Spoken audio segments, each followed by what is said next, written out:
Hi friends, welcome to Deepika reviews. ఈ video మీకు నచ్చినట్లయితే వీడియోని లైక్ చేసి షేర్ చేసి సబ్స్క్రైబ్ చేసుకోవడం మర్చిపోకండి. తులసి బాధపడుతూ డైనింగ్ టేబుల్ దగ్గర నిల్చొని ఉంటుంది. అప్పుడు విశాలాక్షి, అమ్మ తులసి, టేబుల్ మీదవన్నీ సర్దేశావా అని చెప్పి అడుగుతూ ఉంటుంది. సర్దుతున్నాను అత్తయ్య అని తులసి డైనింగ్ టేబుల్ మీద ఉన్నవన్నీ కూడా సర్దుకుంటూ కిచెన్లోకి వెళ్తుంది.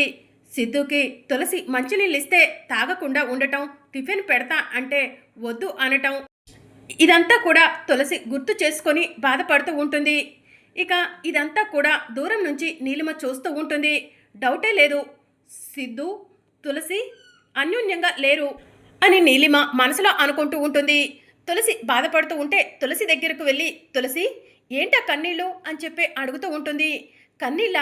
అలాంటిదేం లేదక్క అని తులసి కంట వెంట ఉన్న తడిని తుడుచుకుంటూ ఉంటుంది. కనిష్క చెప్పిన విధంగా తులసి సిద్ధు అన్యోన్యంగా లేరు. సిద్ధుకి తులసి మోసం చేసిందని కోపంగా ఉన్నట్టుంది. కానీ ఆ విషయాన్ని అందరి ముందు సిద్ధు బయట పెట్టలేదు అని చెప్పి నీలిమ మనసులో అనుకుంటుంది. కనిష్క చెప్పిన విధంగా సిద్ధు తులసి రూమ్లో ఏం జరుగుతుందో వీడియో తీసి అందరి ముందు బయట పెడితే తులసిని అందరూ కలిసి ఇంట్లో నుంచి బయటకు గెంటేస్తారు అని చెప్పి నీలిమ మనసులో అనుకుంటుంది. తులసి నిన్నే అడుగుతుంది, కళ్ళ వెంట నీళ్లు ఎందుకు వస్తున్నాయి, ఎందుకు బాధపడుతున్నావు అని నీలిమ అడుగుతూ ఉంటుంది. అలాంటిదేం లేదక్క అని తులసి అంటూ ఉంటే, మనిద్దరం ఒకే తల్లి కడుపున పుట్టకపోయినా కూడా ఒక ఇంటికి కోడలుగా వచ్చాము తులసి, మనిద్దరం తోబుట్టువులతో సమానం. అలాంటిది నువ్వు నా దగ్గర నిజాన్ని దాచిపెడుతున్నావా అని నీలిమ అడుగుతూ ఉంటుంది. ఏం లేదక్క, నిజమే చెప్తున్నాను, నా కళ్ళలో నలుసు పడింది అని చెప్పి తులసి చెప్తూ ఉంటుంది. డైనింగ్ టేబుల్ దగ్గర ఏం జరిగిందో అంతా నేను చూశాను తులసి. నువ్వు సిద్ధుకి మంచినీళ్ళు ఇవ్వబోతే సిద్ధు తీసుకోలేదు కదా, టిఫిన్ పెడుతున్నా కూడా వద్దన్నాడు. ఎందుకు సిద్ధు అలా ప్రవర్తించాడు? ఎప్పుడు కూడా తులసి తులసి అని నీ కొంగు పట్టుకొని తిరిగే సిద్ధు ఈరోజు వింతగా ప్రవర్తించడం నాకు ఏదోలా అనిపించింది తులసి అని నీలిమ అడుగుతూ ఉంటుంది. అలాంటిదేం లేదక్క, నాకు బెడ్రూమ్లో పనుంది, వెళ్తున్నాను అని చెప్పి తులసి నీలిమను డైవర్ట్ చేసి అక్కడి నుంచి వెళ్ళిపోతుంది. తులసి నువ్వు తెలివిగలదానివి అనుకున్నాను, మామూలు తెలివిగలదానివి కాదు తులసి. నా ముందు నిజం ఎక్కడ బయట పడిపోతుందోనని నన్ను డైవర్ట్ చేసి వెళ్ళిపోతున్నావు కదా. నీకు సిద్ధుకి మధ్య ఏం జరుగుతుందో తెలుసుకుంటాను. ఈ ఇంట్లో నాకు దక్కని ఇంపార్టెన్స్ నీకు దక్కుతుంటే నేను చూస్తూ ఊరుకోలేవను తులసి.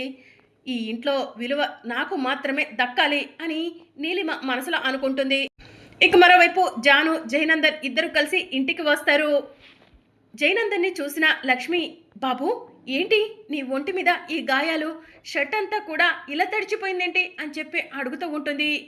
ఏం లేదత్తయ్య అని చెప్పి జయనందన్ చెప్తూ ఉంటాడు.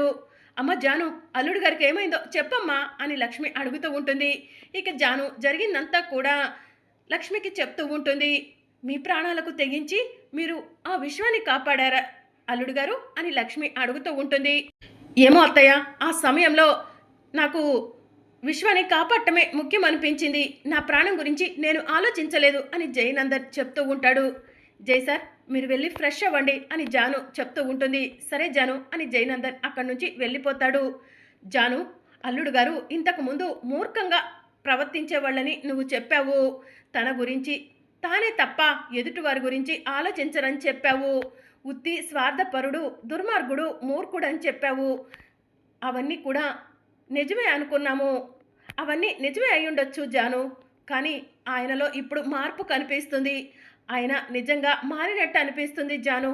నిన్న మూగజీవి అయిన పాము ఇంట్లోకి వస్తేనే దానికి ఎలాంటి అపాయం జరగకుండా దాన్ని తీసుకెళ్ళి బయట వదిలిపెట్టారు. ఈరోజు చూస్తే విశ్వాని తన ప్రాణాలకు తెగించి కాపాడాడు. అల్లుడు గారు మారారు అనటానికి ఇంతకు మించి ఏం కావాలి జాను అని లక్ష్మి అడుగుతూ ఉంటుంది.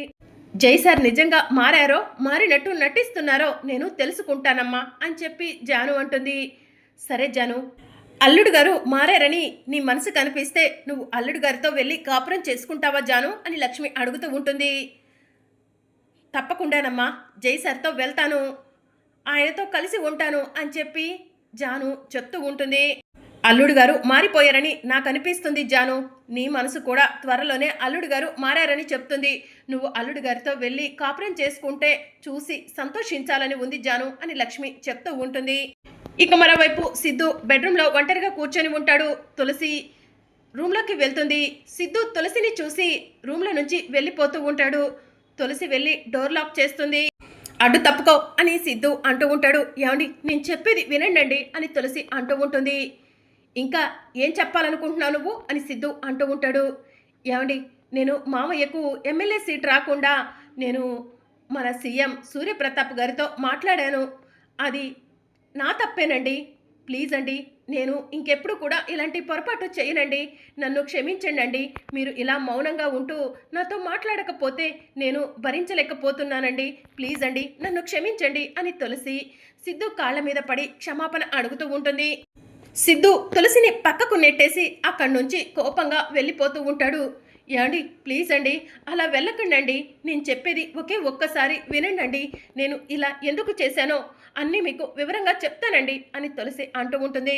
ఇంకా ఎన్ని అబద్ధాలు చెప్పాలనుకుంటున్నావు, ఎన్ని దొంగ మాటలు చెప్పాలనుకుంటున్నావు, ఎవరిని మోసం చేద్దామనుకుంటున్నావు, ఎవరికి కాకుండా చేద్దామనుకుంటున్నావు అని సిద్ధు తులసిపై కోప్పడుతూ ఉంటాడు.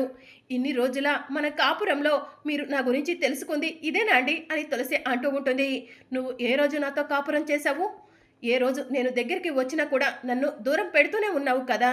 నువ్వు నా వెనుక ఉన్న ఆస్తిని నా బ్యాక్గ్రౌండ్ని కోరుకున్నావే కానీ నన్నుగా కోరుకోలేదని ఆ కనిష్క చెప్పిన తర్వాతే నాకు అర్థమైంది. ఎంతోమంది ఆడవాళ్ళను చూశాను కానీ నీలాంటి ఆడదాన్ని నేను చూడలేదు. చిచ్చి నిన్ను చూస్తుంటేనే అసహ్యం వేస్తుంది. నువ్వు నా కళ్ళ ముందు ఉంటే నా ఒంటి మీద తేళ్ళు జెర్లు పాకుతున్నట్టు అనిపిస్తుంది అని సిద్ధు కోపంగా తులసిపై అరుస్తూ ఉంటాడు. ఏమండి గట్టిగా మాట్లాడకండి, మామయ్య గారు బామ్మగారు అత్తయ్య గారు వింటారండి అని తులసి అంటూ ఉంటుంది. తెలిస్తే ఏమవుతుంది అని సిద్ధు అంటూ ఉంటాడు. ప్లీజ్ అండి నేను చెప్పేది వినండి అని తులసి సిద్ధుని బ్రతిమలాడుతూ ఉంటుంది. మర్యాదగా అడ్డు తప్పుకో అని సిద్ధు తులసిని పక్కకు తోసేసి అక్కడి నుంచి వెళ్ళిపోతూ ఉంటాడు. ఇదంతా కూడా తులసి బెడ్రూమ్లో ఉన్న ఒక ఫోన్లో రికార్డ్ అవుతూ ఉంటుంది. దేవుడా ఏం తప్పు చేశానయ్యా, నేను ఏం పాపం చేశాను? మా కుటుంబ పరువు నిలబెట్టడం కోసమే కదా నేను అత్తయ్యను ఎమ్మెల్యేను చేసింది అని చెప్పి తులసి ఏడుస్తూ ఉంటుంది. అప్పుడే ఖుషి తులసి దగ్గరకు వచ్చి తులసి అమ్మ ఎందుకు ఏడుస్తున్నావు అని అడుగుతూ ఉంటుంది. ఏం లేదు ఖుషి నేను ఏడవట్లేదమ్మా, వెళ్ళి ఆడుకోపో అని తులసి ఖుషికి చెప్తూ ఉంటుంది. తులసి అమ్మ బాధపడుతుంది. ఏంటి అని అడిగితే సమాధానం చెప్పట్లేదు. ఈ విషయం ఫ్రెండ్తో చెప్పాలి, ఫ్రెండ్ అయితేనే తులసి అమ్మ బాధను తీరుస్తాడు అని ఖుషి మనసులో అనుకుంటూ ఫ్రెండు అని సిద్ధు దగ్గరికి వెళ్తూ ఉంటుంది. ఇక అప్పుడే తులసి ఫోన్ రింగ్ అవుతూ ఉంటుంది. తులసి ఫోన్ లిఫ్ట్ చేసి పక్కకు వెళ్ళి అమ్మా ఏం చేస్తున్నారు మీరు అని చెప్పి అడుగుతూ ఉంటుంది. ఏం లేదమ్మా, అల్లుడు గారిలో మార్పు వచ్చింది, ఆ విషయం చెప్దామనే ఫోన్ చేశాను అని చెప్పి లక్ష్మి చెప్తూ ఉంటుంది. ఎవరి గురించమ్మా నువ్వు చెప్తుంది? జై గారి గురించా అని తులసి అడుగుతూ ఉంటుంది. అవునమ్మా తులసి, జైబాబు నిన్న ఇంట్లోకి పాము వస్తే పాముని కొట్టనివ్వకుండా తీసుకెళ్ళి సేఫ్గా బయట వదిలిపెట్టారమ్మా. ఈరోజు కూడా విశ్వాన్ని ప్రాణాలకు తెగించి కాపాడారంటమ్మా అని లక్ష్మి జరిగిందంతా కూడా తులసికి చెప్తూ ఉంటుంది. జాను కాపురం కూడా బాగుపడితే చూడాలని ఉంది. నువ్వు సిద్ధుబాబుతో సంతోషంగా ఉన్నావు. జాను కూడా జైబాబు మారారని తెలుసుకొని జైబాబుతో వెళ్తే మాకు ఇంకా ఎలాంటి ఆలోచన టెన్షన్ ఉండదమ్మా అని లక్ష్మి చెప్తూ ఉంటుంది. త్వరలోనే నీ కోరిక నెరవేరుతుందిలేమ్మా అని చెప్పి తులసి చెప్తూ ఉంటుంది. తులసి ఏంటి అలా ఉన్నావు, అసలు ఏంటి అంత నీరసంగా మాట్లాడుతున్నావు అని లక్ష్మి అడుగుతూ ఉంటుంది. ఏం లేదమ్మా అని తులసి చెప్తూ ఉంటుంది. ఇక తులసి ఫోన్లో మాట్లాడుతున్న సమయంలో నీలిమ తులసి రూమ్లో ఉన్న ఫోన్ని తులసి చూడకుండా తీసుకొని వెళ్తుంది. ఫోన్లో రికార్డ్ అయిన వీడియోని చూస్తూ ఉంటుంది. వెంటనే ఫోన్ తీసుకొని అత్తయ్య మామయ్య బామ్మగారు ఏమండి అందరూ ఇలా రండి అని నీలిమ పిలుస్తూ ఉంటుంది. ఏంటమ్మా ఎందుకు అందరినీ పిలిచావు అని చెప్పి విశాలాక్షి అడుగుతూ ఉంటుంది. నిన్న రాత్రి జరిగింది మీ అందరికీ గుర్తున్నట్టుంది. సిద్ధు నేను ఎలాంటి వీడియో చూడలేదు, తులసి ఏ తప్పు చేయలేదు, మామయ్యకు ఎమ్మెల్యే టికెట్ రాకుండా అడ్డుకుంది తులసి కాదని మన అందరి ముందు చెప్పాడు కదా అని నీలిమ అంటూ ఉంటే అవును సిద్ధు అదే చెప్పాడు కదా అని విశాలాక్షి అంటూ ఉంటుంది.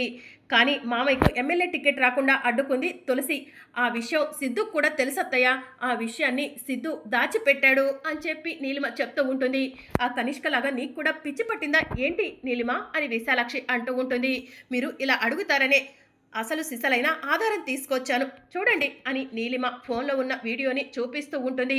ఆ వీడియోలో సిద్ధు తులసిని అసహించుకుంటాం, తులసిని కోపంగా కొట్టినట్టు చేయటం కనిపిస్తూ ఉంటుంది. ఇక వీడియో చూసి కుటుంబ సభ్యులంతా కూడా షాక్ అవుతారు. విశాల, ఇప్పటికైనా ఆ తులసి బుద్ధేంటో అర్థమైందా అని బసవరాజు అంటూ ఉంటాడు. ఎక్కడో పొరపాటు జరిగిందండి, తులసి అలాంటిది కాదు అని విశాలాక్షి చెప్తూ ఉంటుంది. ఆ తులసి నిన్ను సిద్ధుని తన వైపు తిప్పేసుకుంది. మేము ఎంత చెప్పినా కూడా, ఆధారం చూపించినా కూడా నువ్వు ఆ తులసికే సపోర్ట్ చేస్తున్నావు విశాల అని బసవరాజు అంటాడు. లేదండి, తులసి అలాంటిది కాదండి అని విశాలాక్షి అంటూ ఉంటుంది. అది అలాంటిదో కాదో ఇప్పుడే తేల్చేస్తాను అని నీలాంబరి తులసి, వసే తులసి అని పిలుస్తూ ఉంటుంది. ఇక తులసి కిందికి వచ్చి ఏంటి బామ్మ అని చెప్పి అడుగుతూ ఉంటుంది. నీలిమ, ఆ వీడియో చూపించవే అని నీలాంబరి చెప్తూ ఉంటుంది. దాంతో నీలిమ వీడియోని తులసికి చూపిస్తూ ఉంటుంది. వీడియో చూసిన తులసి షాక్ అవుతుంది. నా కొడుక్కి ఎమ్మెల్యే టికెట్ రాకుండా అడ్డుకుంది నువ్వే కదవే, అందుకే కదా నా మనవడు నిన్ను అసహించుకుంటున్నాడు అని నీలాంబరి అంటుంది.